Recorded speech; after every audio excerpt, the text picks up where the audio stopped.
Hello guys, I am Apurva Khairnar and today I am here to talk about my first technical task as a data science and business analytics intern at the Sparks Foundation. The task here is to develop a supervised ML model which could predict the score of a student based on the number of hours he or she studied. So I started by importing the necessary libraries and modules.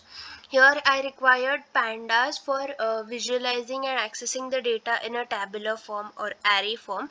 Then NumPy for performing mathematical operations on this data. Then I used Matplotlib for graphical visualization. And finally scikit-learn, that is sklearn, is a machine learning library. I used it for carrying out ML operations. In the next step, I initialized a data frame with the given data, and here df.head displays the first 5 rows, so you can see hours and scores. Then I defined the dependent and independent variables. That is, I assigned hours to variable x and scores to variable y, and I plotted them against each other. So here you can see that the variation is almost linear. That is why I used linear regression algorithm to develop the model for prediction. Now, in order to develop this model, the first thing I had to do was split the data into training and testing sets.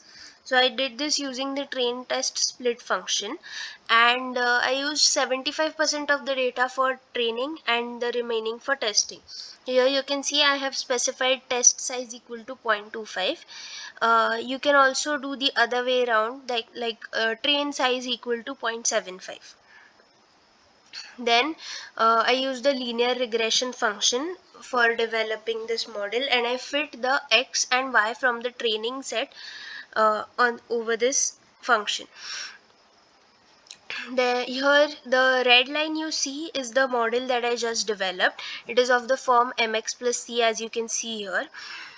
And from this plot, I think I can safely say that this model I just developed is fairly accurate, because the error is not much. The line is almost near each of the points.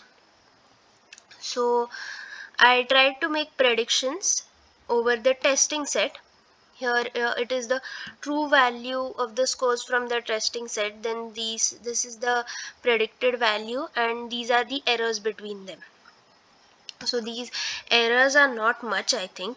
So I did the same on the entire data set, and I inserted the predicted scores column over here. Here it is written as predicted, and then I visualize the variation between the true and predicted scores.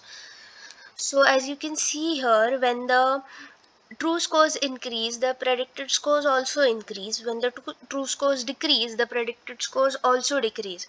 This means the trend in the data remains same. Even if the values do not match, the trend is same. So my model is like it is reliable. So I was supposed to predict the score of a student who studied for 9.25 hours. So I did that, and it came out to be 93.89. And let's check it with the scatter plot above. So 9.25 somewhere over here, and this is somewhere around 90. So the answer that I got is almost correct. And I finally evaluated the model using the various errors available in the metrics module of sklearn. So the errors that I got are mean absolute error 4.13, squared error 20.33, and RMS error is 4.5. So the generally acceptable limits, I think, are plus minus 10%, and these errors leaving the mean squared error, after all it is squared, so just the mean absolute error and the RMS error is less than even 5%. So I think what I did was correct, and I have developed a reliable and accurate model. So that's it from my side, guys. Hope you like the video and let me know your thoughts in the comment section. Thank you very much.